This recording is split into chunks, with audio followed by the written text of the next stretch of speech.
I was pulling 19-hour days every day, 7 days a week. From there, it went so downhill for like the next 2 years. Health is the foundation of everything else that you do. How did the American healthcare system support you? They did not. When you have a good, stable family life, you can take much bigger swings, 100 times harder than it looks online. How much money have you lost in real estate? At least $500,000, maybe more. We invested together before we dated. And I watched him like have my back every step of the way. Undeniable. Wow, I would have $500,000 more. But then I'm like, I think I've learned more than $500,000 in lessons. The worst case scenario, we have nothing and we still have each other. Soli, thank you for being here. We're at your boutique wellness hotel here in Palm Springs, featured in Forbes magazine, top 100 destinations by Travel and Leisure. What are the wellness trends that you think are just complete BS? Oh, I wish you prepped me for this question. I was like, oh no, now I have to do some thinking. Okay. I feel like I'm not sold on red light yet, but I think that there is a lot of science backing it. I just feel like it's one of those things that I don't personally feel the effects of. Do you? Have you tried it? It feels warm. What do they even say is the benefit of red light? Like cell regeneration, a lot of it like helps your skin a lot. But like I've done red light beds and I don't see any difference. Yeah, I've stood in front of the red light walls. Yeah. And it feels warm, but honestly, I'm more worried about my eyes getting damaged from catching the bright light. I heard that there's no real studies talking about the effects of red light on your eyes. Although they do give you those little like goggles when you're in there. But I will say, like, I've heard so many instances of people being like, I broke my wrist and I healed it faster through red light. I just personally have not maybe had experience where I feel like I'd had that opportunity to know. So how do we know if wellness or these things, like, do supplements work? I don't know about that one either. I'm so bad taking my supplements, but I feel like I just got my blood drawn from Function Health and there are like apparent deficiencies in my vitamins. And so I don't feel like you probably work the best if you are deficient in your vitamins. And so I feel like you probably should bring that back to optimum levels. So I just got a complete blood scan. It was like 100 different blood tests that they did on me. And I was actually like pretty surprised at some of the results. I just got them back last night, so I was going really deep into them. And I did it partially because I had done extensive blood testing when I was really sick and had a parasite. And the problems that showed up in my blood were completely different than the things that are showing up now. So like I've completely cleared that out of my system, but now I was getting back like very interesting blood testing on like LDL cholesterol. And I was like, oh no, now I have another problem to deal with. So I like went on a run this morning. So yeah, I think that blood testing is really important though. And I think that supplements can help kind of balance out things in your body that are deficient. So what are the wellness things that work for you? I really feel like sauna and cold plunge. I have a red light. I have an infrared sauna. So it's different than a steam sauna. It's a little bit more gentle, heats you from the inside out. I think both that and traditional saunas, I feel the difference. Sweating out the toxins, cold plunge, undeniable. I feel better, just like more alive. I think it's definitely better for handling stress. And so when your body can be like, deep breaths, like you got this, I feel much more powerful after cold plunging. Definitely that. I feel like diagnostic functional medicine, to me, life-changing, to being able to do testing that's comprehensive and like very deep and wide. I think that's not very typical of Western medicine. Like when I had to get tested, it was like, let's test you for this one thing or these two things. I go to the lab, a couple days later, I get my result. It was negative. They sent me back. Let's test these two things. And I'm like, this is ridiculous. At this point, we're going to take like months to figure out anything that's wrong with me. And I feel like more functional testing is really wide, very deep, very sensitive. And you can test 500 things at once that traditional medicine doesn't test for. What is functional medicine? So like functional diagnostic medicine is like, for example, there's GI maps, which is one of the most common. And you basically like poop in a cup and then they pull it apart and they test for everything like bacteria, how you like digest bread, like all sorts of different things, parasites in your body. But it's pretty sensitive and it can pull out, like the test is very extensive. And then I did like H2MA hair testing. So you cut off like an inch of your hair and they take a look at like, it's actually one of the best ways to see how your body is absorbing minerals. And because it's the longest, it's like 6 months of your like time in your hair. And they can test like over time, how have you absorbed things? And so I did that. And so it's like just untraditional. I also do blood testing, but I feel done in a different way than Western medicine, where Western medicine, at least in my experience, was like, there are some symptoms, we'll send you to the lab, we'll do 2 tests, where functional medicine was just so much more comprehensive and they were able to pull out like heavy metal poisoning, bacterial infections, parasites that like they couldn't catch in the other labs. So why is this stuff so important to understand through functional medicine? I mean, it's how you feel on a day-to-day basis. And I think that I have a hunch that people just feel terrible and they just don't know it. That it's just like how they exist, how they live. And they probably don't even realize that they're feeling terrible or there's a way to fix it. Because after I started talking about functional medicine, the amount of, especially women who I talk to who are like, wow, my stomach has hurt every day for a year. I'm like, well, that's not normal. Like you need to fix that. And so at least for me, like when I was sick, like I couldn't show up as my best self. I wasn't happy. I wasn't motivated because I was just feeling terrible. And so I feel like health is the foundation of everything else that you do in life. And if you don't have your health, you don't have anything. Yeah. I've done the GI test. What'd you find? Twice. Yeah. I pooped in the cup twice. It was a big moment for me. That's when I knew I could really do anything, I think. I think I've had like 2 masks on and then you put like chapstick on your nose. So. It was one of those things like I had to get it prescribed from my functional doctor. Yes. First. I think you can do it online now. Oh, really? Where it's like an online doctor that will prescribe it for you, which I think But then there's no one to read it for you. Exactly. And so, but this one was great because it actually had like a real great summary. And so the first time I found out that I had way too much bacteria in my gut. Interesting. Way, way too much. So, did you feel bad? Oh, I was having so many issues and they were ongoing and they were ever changing too. So it was like, oh, you got IBS or whatever, but it was so many different types of things that were going on. And, the traditional response that people had, especially back then when I did it, kombucha was just becoming popular. It's like, oh, have a probiotic, have a prebiotic, drink some kombucha, you'll feel better. But I had way too much bacteria and it was a lot of the bad stuff. And what I found, and my doctor that read it to me was like, what's happening is you're so high in this particular one, it's undoing your liver function. So it's with the liver traps bad stuff, right? This particular bacteria that I had an overabundance of was undoing that. And so it was like taking all the toxins and just running it back into my blood. Yes. So luckily. I'm glad you found a functional doctor. Yeah. And she ended up not working out fully, but she did that for me. Right. And so basically I found out I need to eat more resistant starches too, which is just like cold rice, cold potatoes, that sort of stuff. So that was like the first step for me of like, oh, I can actually figure out a way to change how I feel. And then that also, I discovered a rare blood disease that I had from that. No. Yeah. Where I can't get rid of iron. It's a genetic thing. And that was another thing that was contributing to how I was feeling. Yeah. Right. So, and I can tell you. So how do you solve that? I had to go, and I still have to do this. I have to go donate blood on a regular basis. So I have done like 2 or 3 stints where I every week go and donate a pint of blood. Wow. Wild. Because you can't get rid of the iron? Yeah. The only other way is to do like chelators. But what's that? Basically, it's a pill that collects all the metals in your blood. It's very unhealthy. It's very toxic for your body. Like, it's not good for you. So the best way to do it is to just... But at least you're giving blood to people who need it. That's right. And they used to not accept it.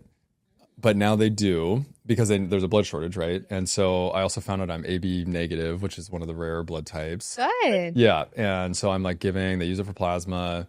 and then I feel better, and it's helped me. But honestly, I haven't done it in a while, and I haven't felt the symptoms because I've been lifting weights so much, and that's been actually one of the things that's kind of changed how I felt. Do you take supplements? No, I don't take anything except for protein powder. Okay, I was listening to this podcast yesterday about how it was Gary Brecka, which I feel like is controversial right now, kind of, but like I still like listening to him. But he was saying that the people who feel like they can get complete nutrition from their diet need to look at the nutrition contents of our soil, and how soil 1950s, 40s, 50s is like we're completely depleted from where we are today in our soil nutrition.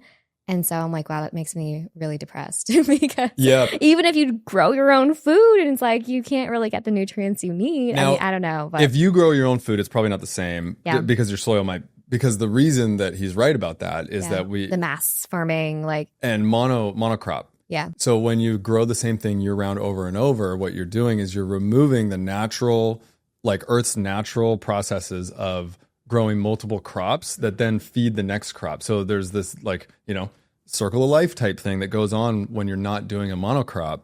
But when you're doing a monocrop, you're just pulling, especially at like the global scale of growing food. Which is hard because when you travel a lot, like you can't really always control what you eat. And so I feel like I take probiotics because I'm still working on like growing back my stomach after everything that happened. Okay, not all the time, but I would say probably half the month I do. And then I find that like food probably affects my mood and feelings more than supplements do. Yeah. And so you've been kind of hinting at you getting sick. I want to like really talk about this. You were in Mexico and you got really sick.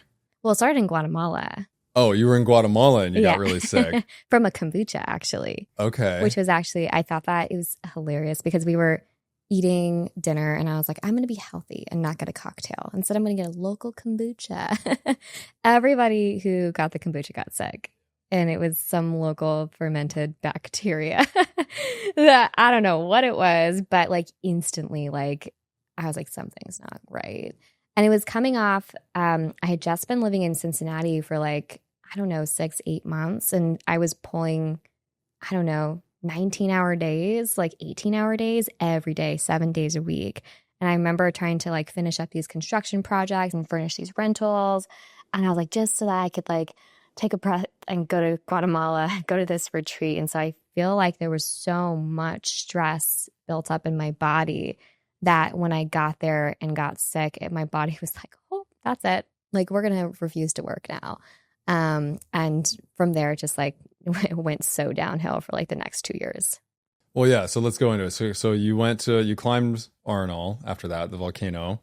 What's it called? No, it's that's the one in Costa Rica. That's the one in Costa Rica. That's right. Oh my gosh, I should have looked it up. The big volcano that explodes. Yes, in Guatemala. Yeah. The one in Guatemala. Yes. So I got food poisoning. I climbed the volcano the next day. I was ridiculously sore. I got home. I actually got tested because I was having some gut issues, and I was like, I didn't really know functional medicine back in the day. And so I went to my doctor, like got tested. They found it, took an antibiotic, and I was like, well, I'm glad that's over.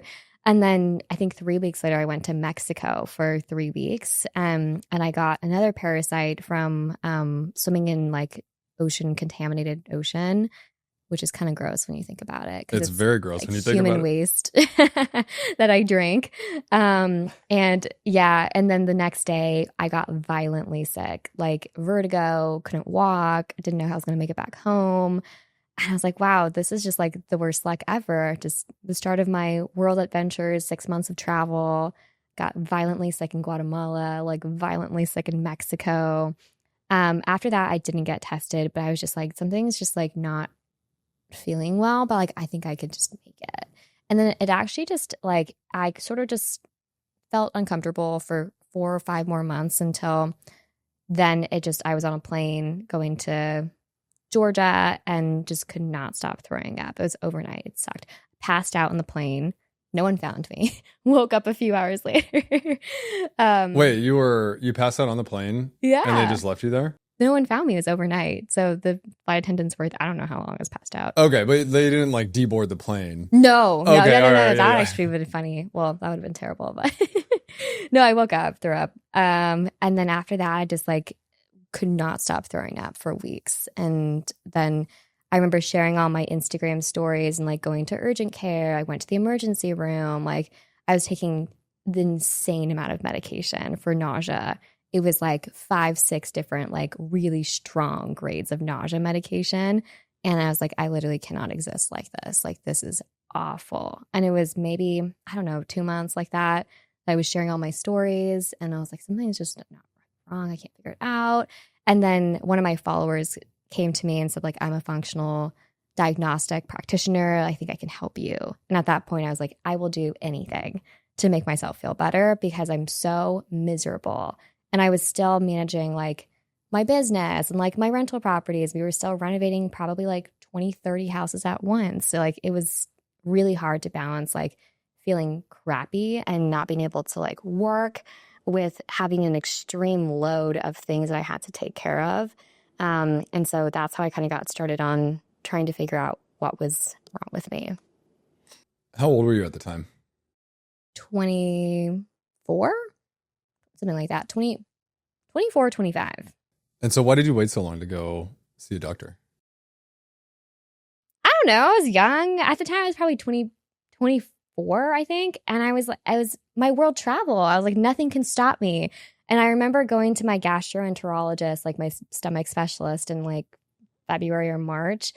And she was telling me, like, had me tell the story. And I was like, and I went to Guatemala and I went to Mexico. I went to Portugal. I went to Paris. I went to Ireland. I went back to Mexico. And she was like, and you felt bad this entire time? And I'm like, yeah, but like, I wanted to experience the world. Like nothing was going to bother my world travel because I quit my job to travel and I was going to do it. And so I felt like I had to just like go through that. And I got ridiculously sick the entire time, but I wanted to do it because that's why I quit my job. And so at some point it just like completely cut me out though. And I became like unable to do anything. And so how did the American healthcare system support you?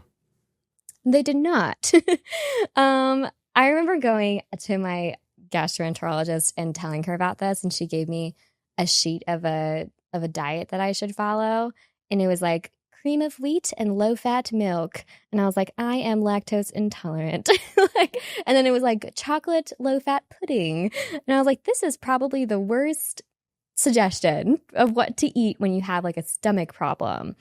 And I think I talked to a lot of my friends who are doctors and they get such limited nutrition education on how, like, what is actually good for the body. Even just like whole foods, like the things that she suggested were highly processed, really weird, like milk and banana smoothie with sugar.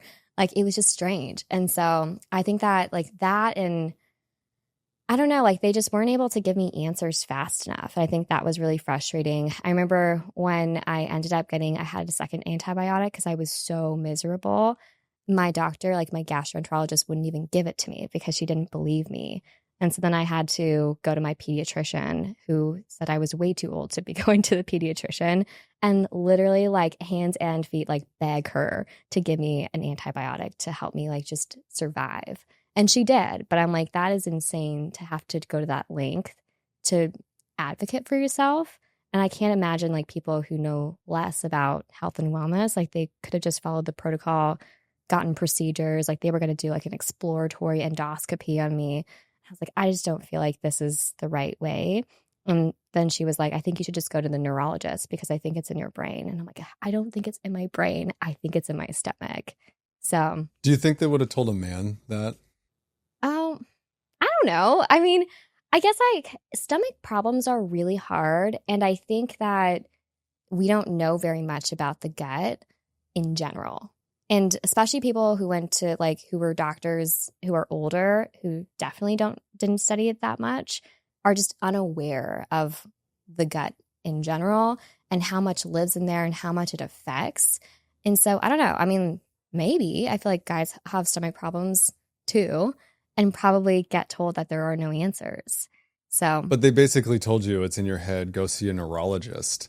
Yeah. Right? Like, Yeah, Hey, you're crazy. I like to think that she was like, maybe you're getting dizzy and it's in your head. Okay. Maybe, I don't know. Or she was just saying I'm crazy, but Yeah, when I did my gut test and I was still having issues, I ended up doing it twice, but then I talked to a gastroenterologist, right? Is that how you say it? Yeah. I talked to a GI doctor and I kept bringing up my gut test, my results. yeah, and they didn't listen. He wouldn't say anything. And then at the end of the call, I was like, hey, I brought this up a couple times, but you haven't really mentioned anything about it. He's like, well, there's nothing that we can do. It doesn't mean anything. Basically, it doesn't mean anything. We can't use it. Come in and get a colonoscopy. That was... Did you get one? And then he actually prescribed me an endoscopy, which is down the throat. Yeah. Right. And then I went in. Oh my God, I haven't thought about this in a while. So How long ago was this? This was like 3 years ago. So not that long ago. No, and I don't like doing things. I don't take ibuprofen. I don't take a lot of things. I don't like putting other things in my body that like shouldn't really be there, even though, in my past I have for other things. But I went and they don't put you all the way under. They give you a mix of like fentanyl and some other stuff to put you into like a lucid state. And there's a reason they do that. Okay. And I'll come back to it. But I didn't like that already. And then they stick something down your throat. And you're like still sort of awake. Yeah. That sounds terrible. Yeah. And then I get there and I had already been doing my blood draws. And so I said, hey, can you use my left arm? Because that's the arm that I use. And they said, actually, we prefer the right arm because then we can roll you on your left side. They have their whole thing, right? And I was like, okay. And then I'm looking at the nurse next to me. The other nurse is sticking my arm. And the nurse next to me gets some really big eyes on her. Oh, no. And the nurse on my arm was like, uh-oh. And she hit my artery. And you were like spurting out everywhere? Yeah, the nurse next to me over my shoulder, she's like, do not look at your arm right now. Did you look? No. I would have looked. Yeah, and so then they got the IV in and I was like, just give me a minute. And then I ended up being like, I'm not going to do this. Like I just don't feel good. I don't trust it. I don't think the endoscopy is going to like tell me anything anyways. Yeah. And so I ended up just leaving. I didn't like the idea of the fentanyl stuff. Like, wow, you got like really far. Because they also prescribed me that. And I was like, I don't think you're going to find anything. I was like, you're doing exploratory in there. And then also that was like, you're going to do both the neurology and the endoscopy. And I was like, I just don't feel like this is the way I want to go. Yeah, it was very, well, I believe the medical system keeps us sick. I believe the medical system is for profit and meant to be slow. So your description of, oh, I had to go through this gate and this check and get this referral. And then you can only enroll in healthcare within like a 6-week period at the end of the year. And if they can keep you sick and if they can slow down the process of you actually getting better or getting this thing or your treatment that you need, and if you get to that 6-week window of enrollment at the end of the year and you're like, oh, well, I just got this approval, this referral to go see this doctor, I'm not going to change healthcare providers now, then you're just going to sign back up. And it's this monthly recurring revenue for healthcare providers. I like to feel like some doctors actually have I think that's the larger system, but the doctors themselves care. But I don't feel like they're educated in certain things that could actually make a big difference. So, and that's like nutrition is a huge thing. Like I think the comprehensive testing. So I got a H. pylori test the traditional way, and they had me like breathe in this thing, and it was negative, and I was like, that's how you test for it. And I got it in my GI map, and it showed H. pylori, and so I'm like, I just don't feel like, I'm not sure that test was accurate because I felt awful until I like detoxed it out. And I did that like the natural way with like oregano and garlic supplements and like a whole lot of other things. And so I actually do believe in supplements for that reason, where like it's certain things can really support your body and detox things out of your body. And I did that for like the heavy metal. I had heavy metal poisoning. That was terrible. And then also the H. pylori too. Yeah. When I had my test, there were 3 things that showed up that were really bad. And they were like, okay, take these 3 supplements because they directly correlate to helping that thing. And that's exactly what they did. So I think like a targeted approach makes sense. Also, I think Why don't you believe in supplements? I just don't know if they work. But the other thing that I do believe is that, like, in general, I think people that go through all the stuff that you're talking about have the supplements, they do the wellness treatment, like it's like the sum is greater than, or the whole is greater than the sum of its parts, right? So this one particular supplement may not give you a better life altogether, but if you're taking these 10 things that in general are good for you and can help you, like your skin might look better, like you might be overall healthier, right? I've just never felt like a giant change, but people are saying who take like NAD are like, wow, life changing. And I haven't tried it yet. I want to try it. Yeah. But I'm like, I don't know if I want to inject myself with something. Yeah. And that's the thing. I'm like, I don't know. When I see the NAD stuff, I'm like, are you just hungover? You know, like, are you just hungover? People swear by it, like energy wise. And so I'm like, I don't know if I could feel like super energized. Yeah. Maybe it's worth trying. I'm open to trying most things once and seeing if it makes a difference. I think just like most times supplements to me, I haven't felt a huge difference. Yeah, exactly. I don't know if you can feel it though, you know. That's why it's like the whole is greater than the sum of its parts. Yeah, exactly. Yeah. Because like the people that I look at that are into all this, usually skin looks incredible. Like they just in general look healthier compared to someone that, you know, gets up at 4 to go to their job, to work 12 hours, doesn't take care of themselves, eats gas station food, you know, like the people that are just really hard on themselves and hard on their lives, right? Don't get enough sleep, right? And so I interviewed Dr. Matt Delgado. He's out in Austin, but he talks about the core 4, and it's like sleep, food, movement, and I forget the 4th one, but like. And if people just did that, I think that would solve 95% of their problems. That's where, and we talked about this with Matt too. That's where he talked about people worry about the pennies when they should be focused on the dollars, right? If you're taking supplements, but you're drinking every night and you're not getting any sleep and you're not getting 10,000 steps, you're not lifting weights or working out, like the supplements aren't going to do anything for you. Yeah. You need to go take care of the foundational fundamental elements. So yeah. I agree with that. Yeah. But I think it's easier to take a pill than walk 10,000 steps. Yeah. So then are all these wellness things a distraction from people working on themselves? I don't know. I mean, I think that part of it is like novelty. Like there's so many wellness things. I'm a very curious person. And so I feel like the fun in exploring all of these novelty trends is like highly fascinating and fun. And I think fun is a core contributor and curiosity into our happiness. But I think for a lot of people, it could be if they're, you know, exchanging, I'm going to take these supplements instead of sleeping. Absolutely. Yeah. Or I'm going to go do the cold plunge, but I'm not going to like talk to my spouse about my needs and desires. And yeah. Could. I think how it plays into my life though, is it's just like a lot of fun. So, and I think that people don't talk about that enough either, about like how important fun is in life to keep you like stimulated, creative, connected, excited.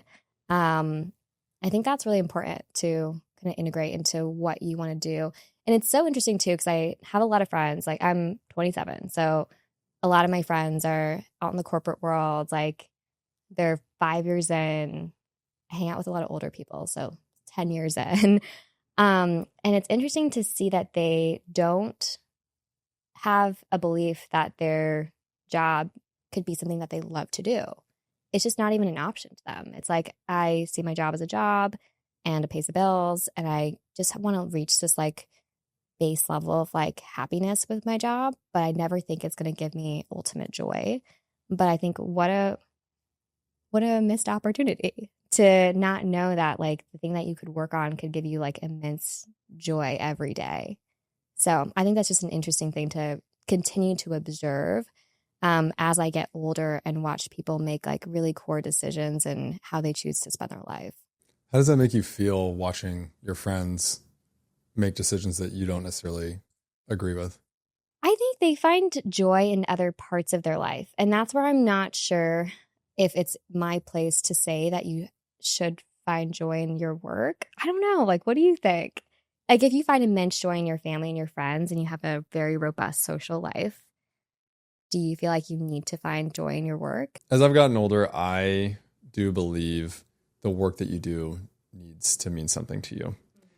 Because you get to a certain point where you realize you're in this cycle of living and awareness. If you're aware, if you're paying attention to how you feel and how you live, and you're in this cycle of awareness of living and how you feel, and you realize that like, oh, every few years you grow, you learn, you build.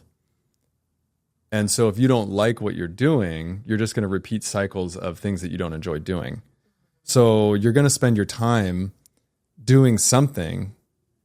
So why not have it be something that you really enjoy? And if everybody just did what they truly loved, the world would be such a better place. Like society would be elevated, happiness would be elevated. I think money, wealth, abundance would be elevated. But we get stuck into our corporate careers, what society's told us, and people aren't exposed or don't know the other options, and they don't have a belief in themselves that they can go do anything else. Ultimately, what it comes down to is people don't have a belief in themselves that they can be happy and they can be fulfilled and they can go do the thing that might light them up. And a lot of them don't even know what that is. So they get back on that wheel and they go to the job and then they come home and they repeat the cycle over and over again without being able to explore what truly makes them happy. Yeah, I think it's really scary. I have a friend who I was telling you I'm on like my version of a sabbatical since February. So it's been like 3 months. And one of my friends quit her job maybe like 4 weeks ago, and is now also on like a temporary sabbatical because she wasn't happy and wanted to pivot her life. But like watching someone navigate, like I have no clue what I want to do. I have so many ideas, but I feel like I'm scared to pursue any of them. And I feel like what I think the main difference is the people that you surround yourself with and who's speaking into your life. So like if you're surrounded by entrepreneurs, that's just like what you do, you're going to make a different decision than people who don't have that circle in their friends and everyone's working a 9 to 5. So, and it's hard because you can't force someone to pick up their roots and go into a new friend group, but like that's what it takes. And I truly don't think that people actually want it as bad as they say that they want it. And a lot of people would rather choose the more comfortable path. And I think that's okay for some people. I think it's not okay for the people who it's not okay for, but for a certain group of people, I think if that makes them happy, like that's okay. Yeah. The first step is not caring what other people think about you. Yeah. Because that ultimately is what stops people from going and doing the thing. When they've already built a life, yeah, they have to now go, tell themselves, I want to go do this crazy thing that feels crazy or different. Then they have to go tell their family. Then they have to go tell their friends. Then they have to go do it. Yeah. And then they have to go climb that mountain of doing it. Right. And then fall so many times. Yes. And I think that's where it gets really difficult. And I coach a lot of people in real estate. And my overall take on the beginner real estate world is that 90% of people say they want it and they don't. And so I think that's what's really hard is like you meet certain people. Like when you left the table yesterday, the person we were sitting with was like, you can tell he's going to make it. Like that's what he said. Like there's no question like he's going to be successful. And I think that there's a certain intangible where you meet someone and you know that, but 90% of the people I meet say they want it and you're like, you don't really want it. Yeah. Nothing's going to happen in 12 months and you're going to be right where you are today in 12 months. And I think that's very frustrating for a coach. But you have to want it. And there has to be an inner drive that forces you to go through all of the really difficult things that come with entrepreneurship. And it's 100 times harder than it looks online in all spheres of entrepreneurship. Yeah, it is frustrating as a coach. But you coach too, right? Yeah, I do some. Yeah. What kind of coaching do you coach on? It's mainly mindset. I mean, I'll teach people how to buy real estate. Yeah. But what I really coach on is these questions of... See, that's tough too, because it's like, why don't you want to do it? Or like, what's stopping you? And I think that that's actually real estate coaching. What it should be is it's 20% how to do it. It's 80% can you do it? Like, do it, do the work, accountability, mindset hurdles of like, it's hard. I don't feel like doing it. Yeah. My coach is Dan Martell, and I got an opportunity to fly on his jet with him, his private jet, which was very cool. Yeah. Nice. Once in a lifetime, like awesome. Fun.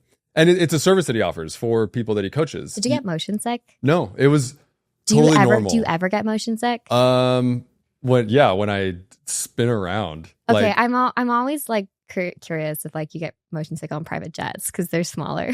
No, this one was a good size. It wasn't huge, but it was like you could walk around. There was a bed. Like it was a cool. Cool. But Dan and really good coaches have a great way of telling you things that you need to hear without just like telling you, unless that's what you need, right? But on that trip, he got a text from his coach, Ed Milet, that invited him to do Ed's podcast at his house on his island in Maine. Cool. Dan was super stoked because like no one's been invited out to do that with Ed yet. And so we're on the plane. It was just him and I, and he was kind of saying this stuff out loud, but he wasn't saying it to me. He was just kind of saying it out into the ether. And he was like, I've done every single thing that Ed's asked me to do. I've done this. He asked me to do this. I did this. I did more. And if he wasn't going to give me the invite, then I was going to have a conversation with him. And initially I left that conversation thinking, oh, this never stops. This entrepreneurial journey of always being better. You're always trying to prove, you're always trying to climb the ladder, whatever.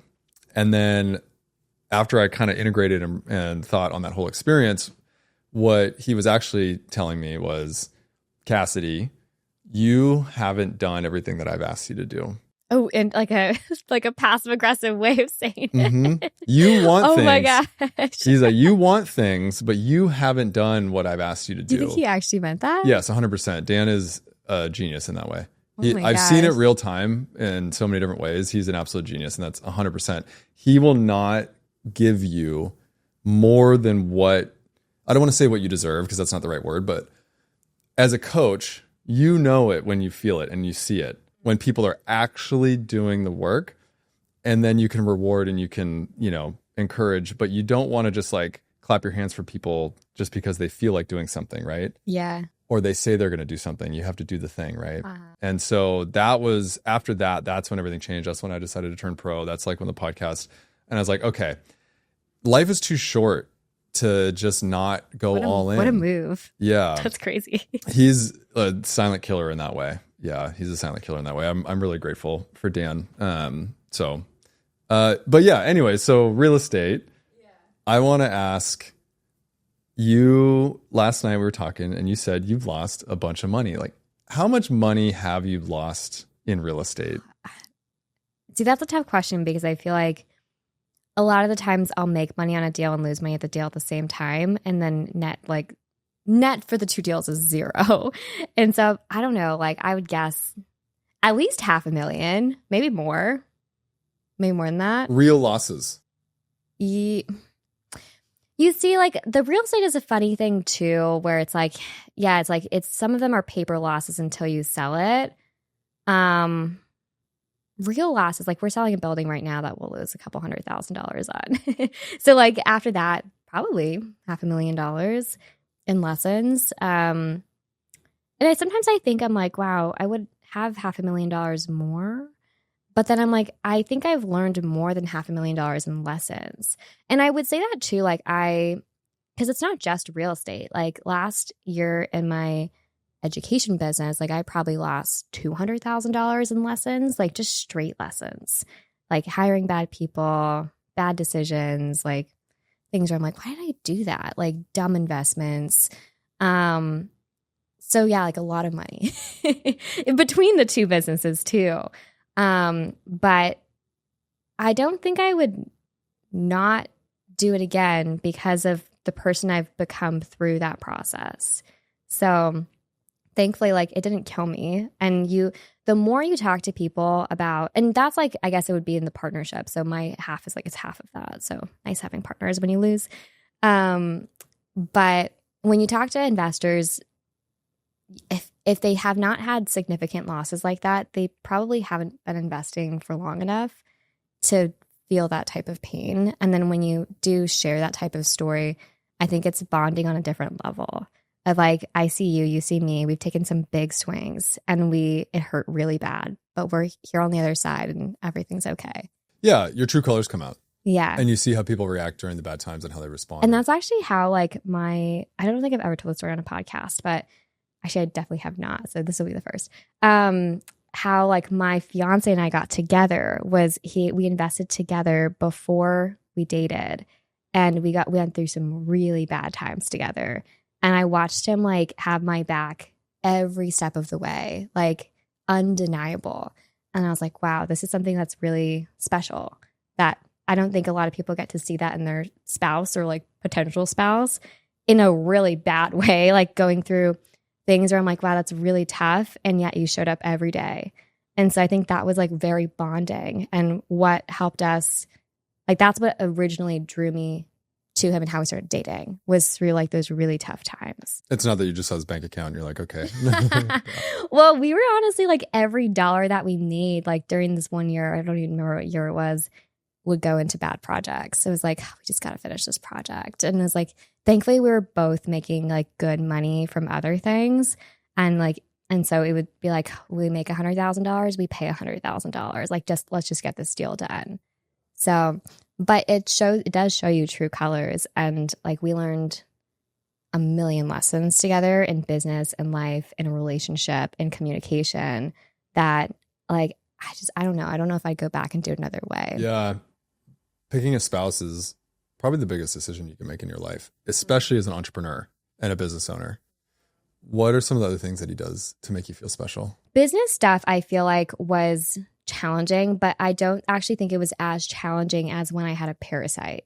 Because I was telling you earlier that like there were days where I would just lay in bed and stare at a wall for 8 hours a day and go to sleep and do it the next day. And I think that is, I am so independent. I do not ask for help. I don't want help. I don't need help. Like I got a job at 14. I can provide for myself. And that's always kind of been my mentality until I couldn't. And that was like when my body completely broke down. And it wasn't even just like a physical thing. It was a mental thing where I would just like, I would spiral into these like thoughts of it. This is never going to end. I'm never going to get better. And then I remember he would sit there and he would like talk me out of my spiral. And I think that that's a really important thing, is like someone because it's almost like it's a mindset thing to pull you out. And I think that as I've gotten older, like I feel like I'm on the precipice of like a very big swing, and it's really easy to talk yourself out of it. Like, oh, maybe I'll just not. Like maybe I'll take a small swing. But someone who can like talk you through just like mindset coaching almost, like I feel like I have a mindset coach in him where it's like, take the big swing. Like I think that that's what's been nice for me, is like it is that like level of I got you. I want you to take the big swing, and if you fall, I'm here. So I think that when you have a good, stable family life, you can take much bigger swings because like I always think about this. And like the worst case scenario, we have nothing and we still have each other. Like we have a family who loves us. We have a cat who loves us. Like that's the worst case scenario, and it's not that bad. So I think that allows me to be able to go and take these like really scary, I could lose it all sort of things, and know that there's someone there who's like supporting me in my decisions to do things that are very risky. So yeah, I think that's like true love. Yeah. True love is looking at your partner, putting your own conventional needs and desires aside, and saying, I love you so much that I want you, truly want you to go risk everything, to go quote unquote risk everything, because it's going to make you happy and fulfilled. And I believe in you. Like my wife has done that for me too.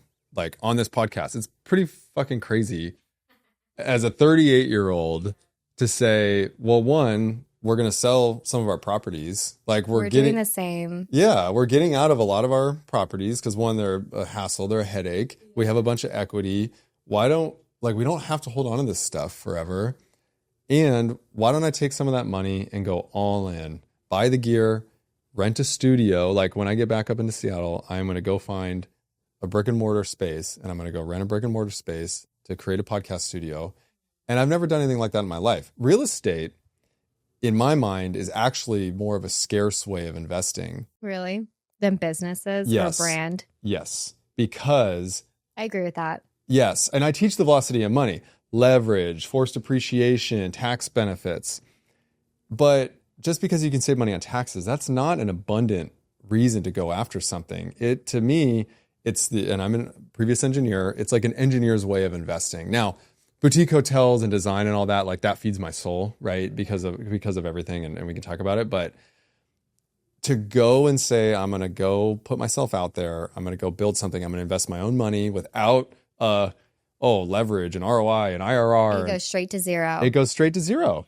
If you don't perform, if you don't do it. And now, let's say everything goes to shit, I will have learned so much, and I will have met so many people, and I will be better for the next thing, right? And I think that is, and so getting back to like the relationship piece, for my wife to be able to like believe in me so much and support me in that way, to say, go do this podcast thing, is pretty incredible.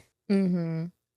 Yeah, I don't know if, I guess I probably would do it, but I don't think I'd be with him if he didn't support it. So it's just like the type of person I need is like someone who would support me doing big things, and not, because I think it's really funny. Like, my financial planner was like, he must be so secure as himself and a man. And I was like, I guess. And he's like, yeah, because you're always like out there, like, you're the face of the brand. Like, and I was like, I don't think he's ever cared about that once. He literally does not care. People have said stuff to me like that before, and I'm like, I've never even thought about that. Never even thought about it. Like, it's just inherent into like who I am, like, and who she is, and it's a weird way to think. It's weird. I think it's not weird for people who are like more traditional, I guess. Like, I don't know, but like, we've never talked about it, and it's never even come up. So when he said it, I was like, oh. Because you are who you are. I am who I am, and he wouldn't love me if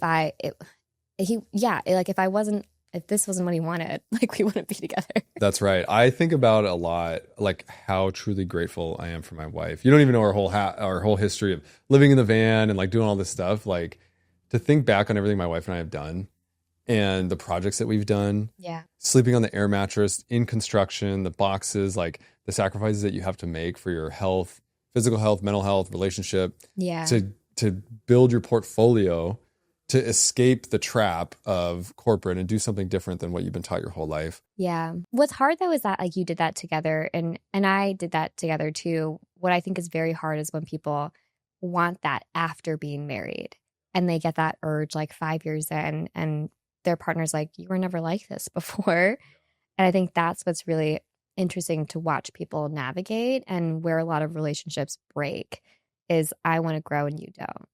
And so I have a lot of friends who are like getting divorced right now because they want to grow and their partner doesn't. I think there's two, in my mind, there's two main reasons for divorce.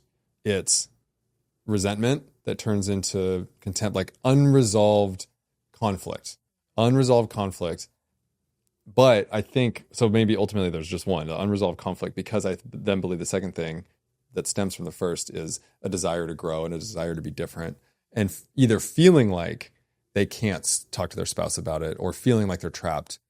And it's too hard to then work through that together. And then the easier path is to split up. Mm-hmm. Yeah. So God, we chose good ones, right? That's right. Yeah. Yeah. I mean, she's my ride or die. So the reason we've been talking about all this wellness and the Parasite, and you haven't said this directly, but was your health complications the reason that you designed a wellness retreat? Yeah, I think getting sick really made me reprioritize like what I was doing and why. And I bought a lot of deals. Like, I probably should have counted, but over 50 that in a short period of time, in 3 years, 4 years. And we were just like churning and burning, same carpet, same paint, like same everything. And I was like, why are we doing this? Like, to me, it brought me no joy. I was like, this is very repetitive. I I'm very creative at heart, but I felt like for a couple years it was stifled because I was learning how to invest. Amazing skills. I wouldn't trade that. But after I got the basics down, like I could analyze this deal in 2 seconds. Then I was like, that's it. Like that's all that there is in this investing world. I'm a little bored. And so that's where when I came out of it, I was like, I want to do something that lights me up. And I remember from the very beginning, I was like, I'm going to build a steady base of cash flow so that one day I could take a big swing that feels risky and that has a little bit of a different risk profile where design's crazy, but I don't have to measure every dollar as a return. And you do that in traditional investing. It's like, am I really going to spend 25 cents extra for this LVP per square foot? Like, is it going to make a difference? And the answer is generally no, it doesn't to a certain point. But here it's like we built a Himalayan salt sauna. I'm like, what's the return on that? I don't know. It's like, I mean, there's 100% a return, but is it countable to the dollar? No. And I think the same thing with like branding, where I'm like, what is the intangible value of branding? We can't measure it. And that's what I think makes me actually really happy and excited, is that like we can make so many decisions. And now the question is, does it add to the brand? Does it add to the guest experience? Does it add to the general value? If so, we should do it. And I think that's a way more fun way of investing.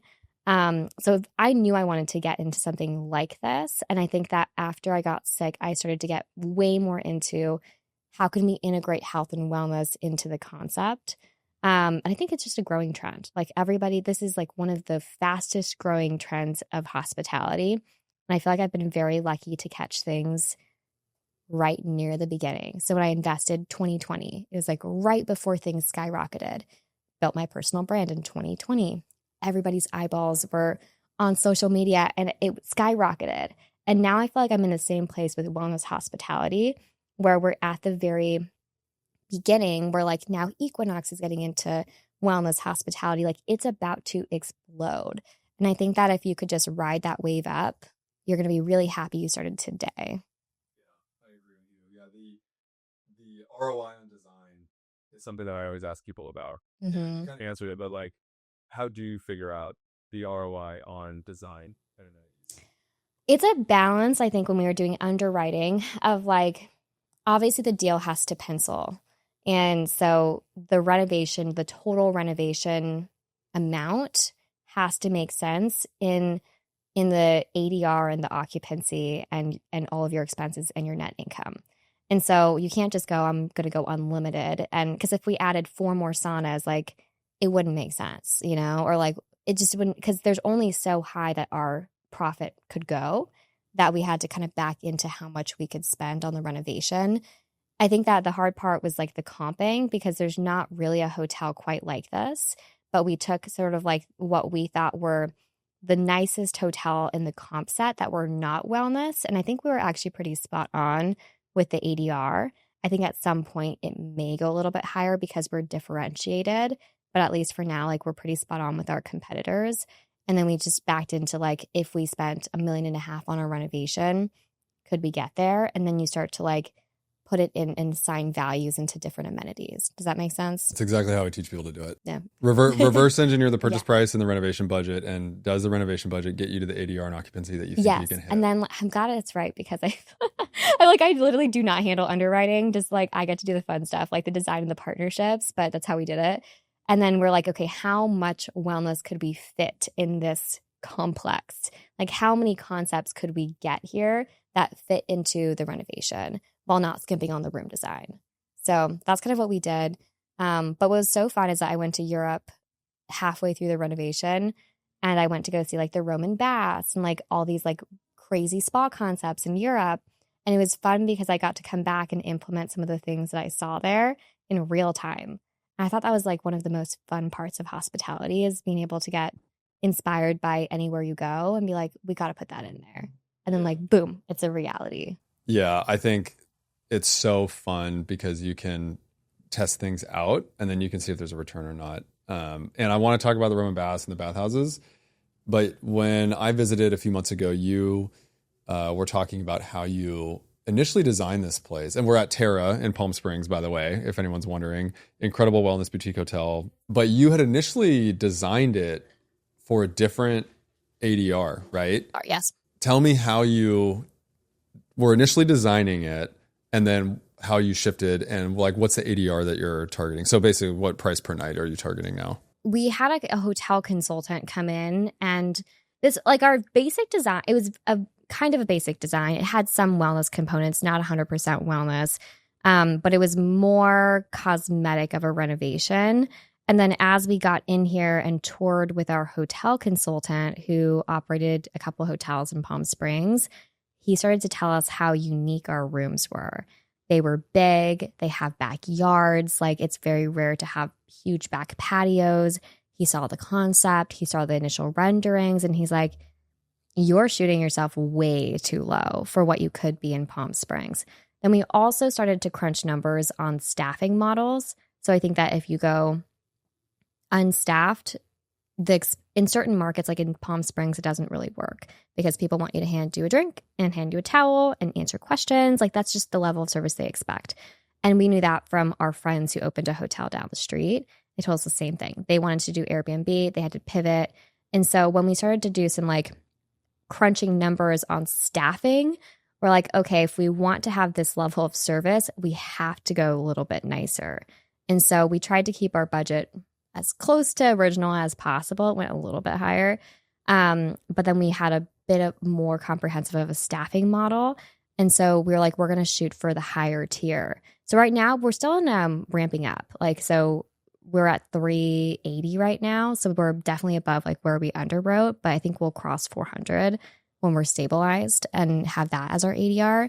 But it's like a significantly difference because of low season mixed with high season. In high season, you're in the $600 to $800 range, maybe even more like during Coachella weekend, where before we were thinking like, oh, it's probably like $400 to $500 max. And how do you make sure that you're following through on the promise? Of what? Because basically when people book, they don't know you. They don't know this property. They see the photos. They see the amenities. How do you follow through on the promise that you're guaranteeing when people book? Like the wellness experience?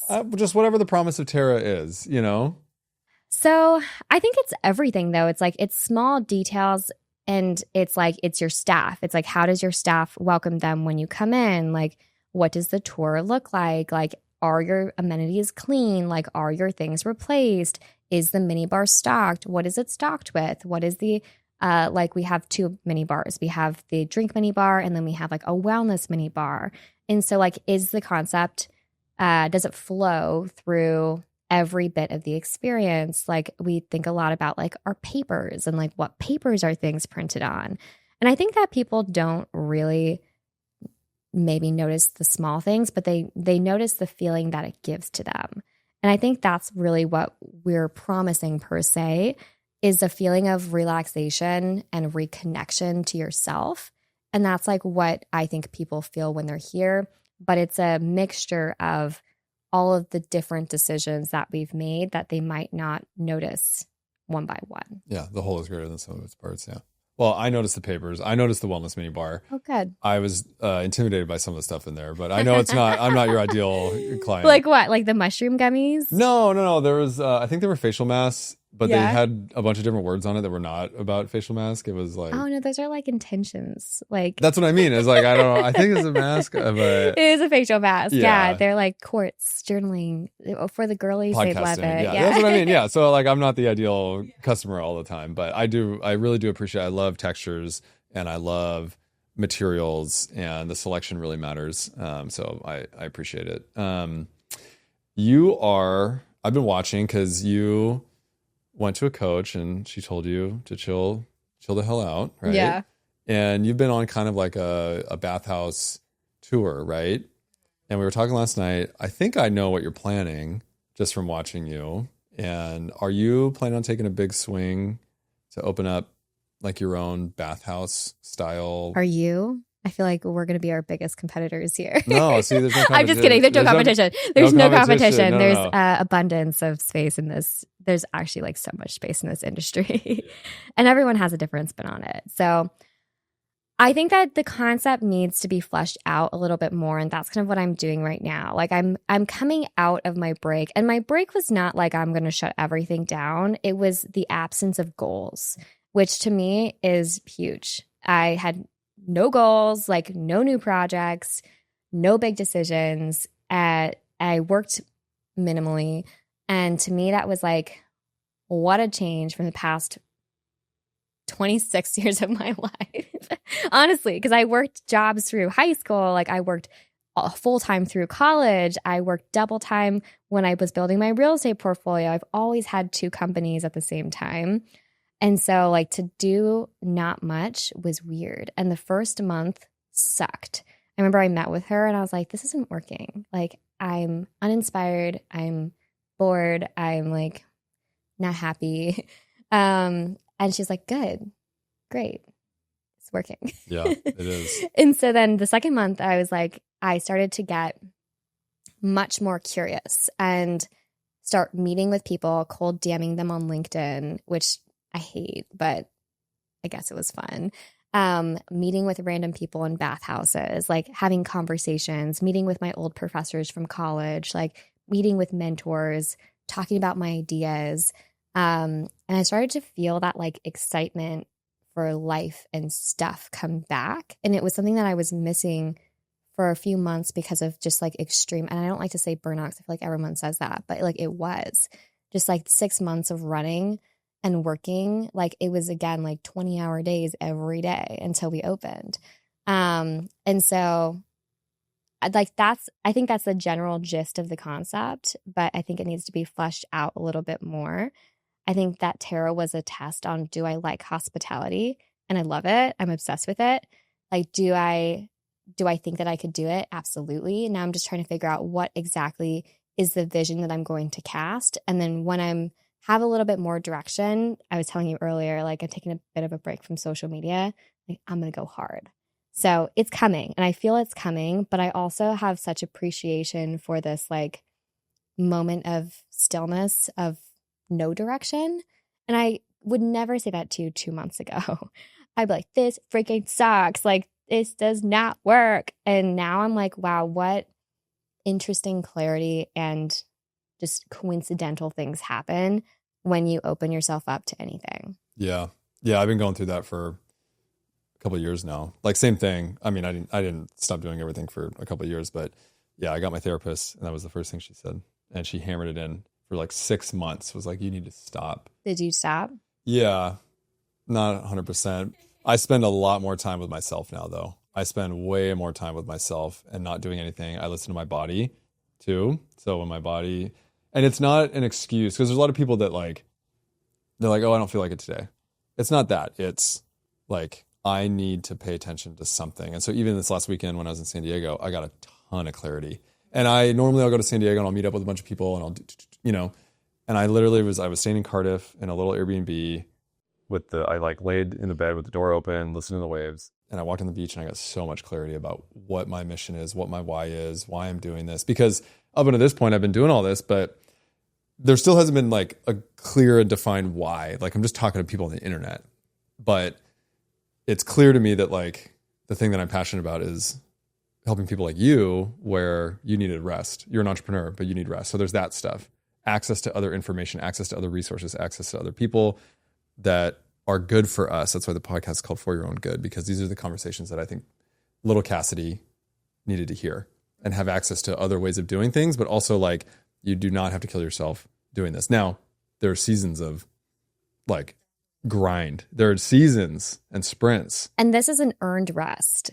And I think that's the difference is that people, I'm like, you don't need 2 months of rest when you haven't done anything yet. Yeah. Go do something and then you earn it. Yeah, exactly. You've earned it. Yeah. And I think me too. I was working since I was like 12 years old. Didn't stop. Well, tell me about your vision for what your big swing is. I want to hear about it. Yeah, I'm trying to make one of the biggest podcasts in the world.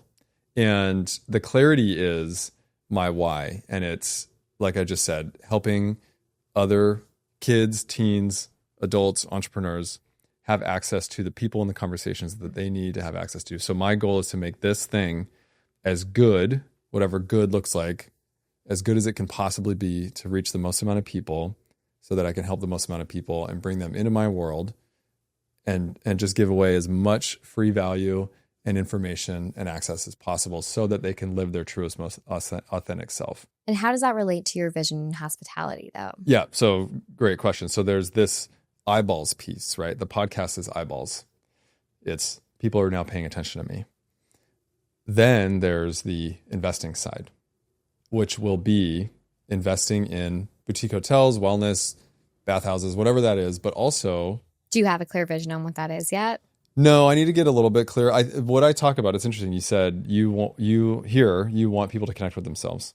That's what I talk about all the time. I want to create spaces. I want to create experiences where people can connect with themselves more than they've ever connected with themselves. And I want to create art in nature where they can connect with themselves and nature as well, because I don't think enough people are connected.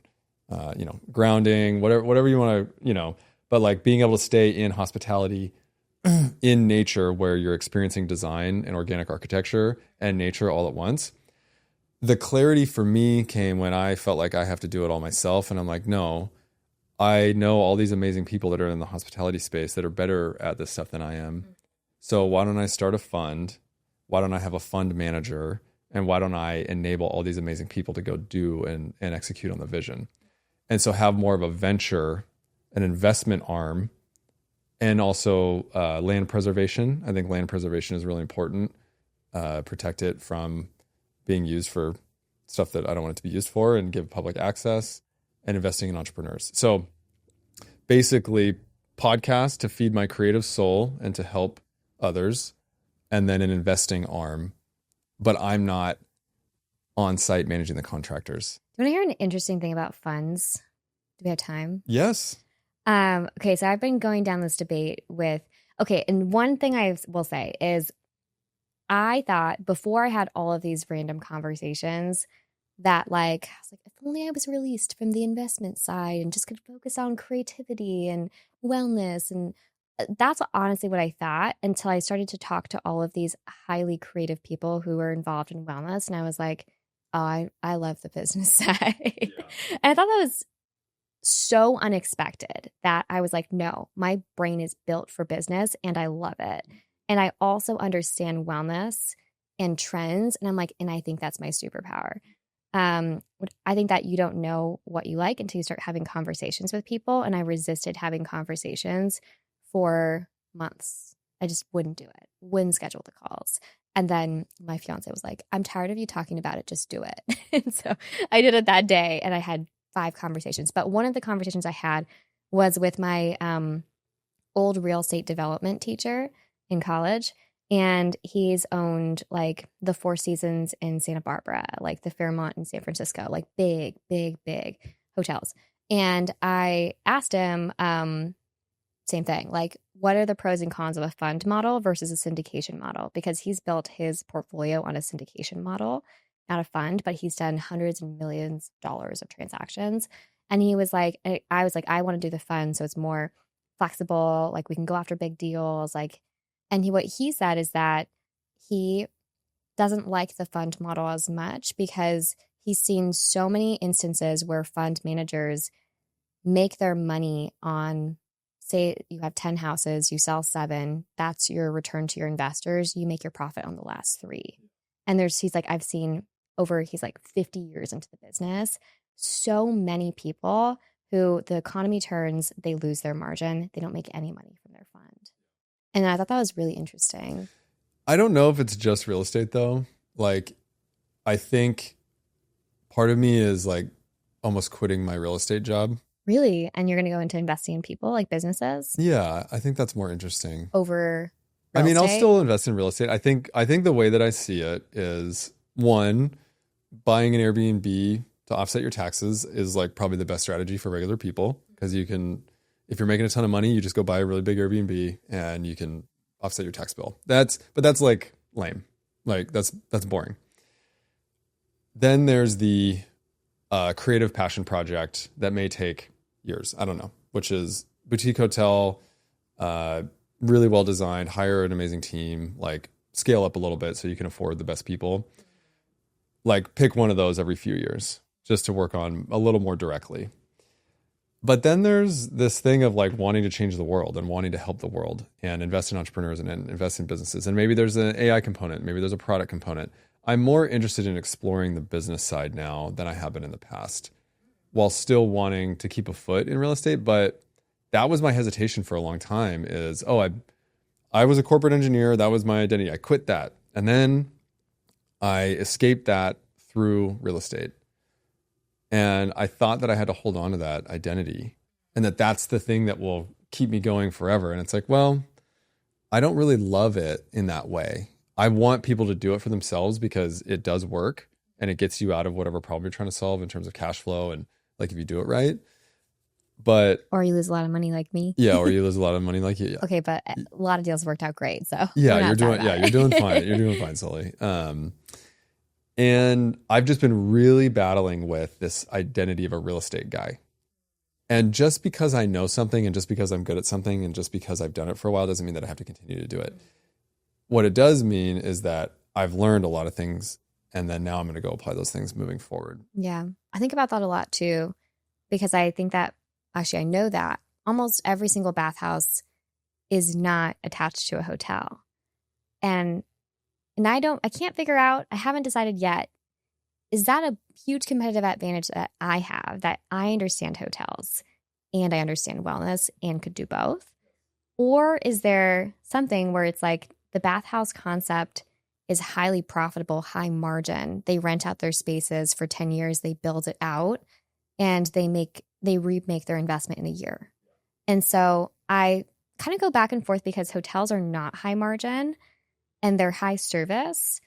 And I haven't figured that. What's your take on that? I've been battling with all of the same stuff because I realized, even though I teach velocity of money, I'm like, real estate's actually pretty slow, even when you do forced appreciation on commercial assets. But I like the idea, and I've looked at a lot of different case studies of Six Senses, The Graduate, Miraval, where a lot of the times people sell the brand and keep the real estate. And it's a long-term like wealth preservation growth strategy. And so, and I don't know, like I don't know, because it's also like I've seen the financials of bathhouses and I look at them and I'm like, this is too good to be true. It's like, where I'm working with a guy up in Kirkland where I live, and he's got an extra space, perfect for just a test of a it's concept. Like a sauna cold plunge. Sauna cold plunge, but like high design. We'll figure out like what kind of content. Is it a cave, right? We were talking about that. And we were running the numbers, we were on a phone call and I was like, wait, we need 4 people an hour on average just with day passes to absolutely crush it. And I'm just not used to those numbers. I'm not, but then I'm like, yeah, so I don't know if my real estate knowledge is a superpower or a thing that's holding me back. Yeah. And I don't know. And I think I'm going to look back at this episode in a year and be like, haha, I Soli in the future figured this out and has a hard stance on it. And if people in the audience have a hard stance, I'd love to. I think you always need to own real estate. Yeah. But what also helped change me, I had a conversation with someone who I know is, he's been a CEO of some really major, huge companies. And he's worked with all the big investment firms, gone public, exited, taking companies from 40 million to 400 million. And I was having a conversation about the hotels and the real estate, and he knew everything about cost segregation reports. He knew everything about real estate. Yeah. And I'm like, okay, he knows all this stuff, but he's not doing it because he knows the value of actually trying to go run a business and build a business. But it doesn't mean that you can't do both. He also owns companies that just invest in real estate. Mm-hmm. But specific, I don't know if there is a right answer. I think there's just a hard stance that you take, and you go all in on your concept, and then you preach your concept and say it's the correct thing. That's right. And so for me right now, I've done the real estate thing. I understand it. I need to go pursue a business. I need to go pursue the podcast. And I'm really excited about getting nerdy on the back end of growth and thumbnails and titles, and like, that's some of my background is in tech. And so I'm getting really excited about thinking about bringing people on to help me. And I've already got people help me with it to get hack the system on growth and me get better in this regard. Go meet people like you and even crazier, creative, like the sky's the limit on people that I can go talk to. That is lighting me up. And then going and creating a business around wellness or bathhouses and at least try and give it a shot and like talk about it and see. But every operator at a bathhouse has told me they wanted to get into hotels. But they so don't. I'm like, but they said they do. They say they do. Yeah. And people don't know how to buy real estate though. They don't know, but they say they want to. So I've talked to at least 3 like major players. They all were like, I want to get like this concept works so well in the hotel space. I just don't get it. I'm like, oh. Okay, so here's some things that I'm here's some things that I'm thinking. Yeah. Yeah, and people listening to the podcast are like, okay, you guys like nobody is listening Nobody anymore. cares about this. Yeah, but it's okay. The editor will chop it up and keep the best. Exactly. And so I've thought I think the best model to be profitable, well, one, just crush it with the concept, whatever the concept is on design and everything that you put in, but extra spaces.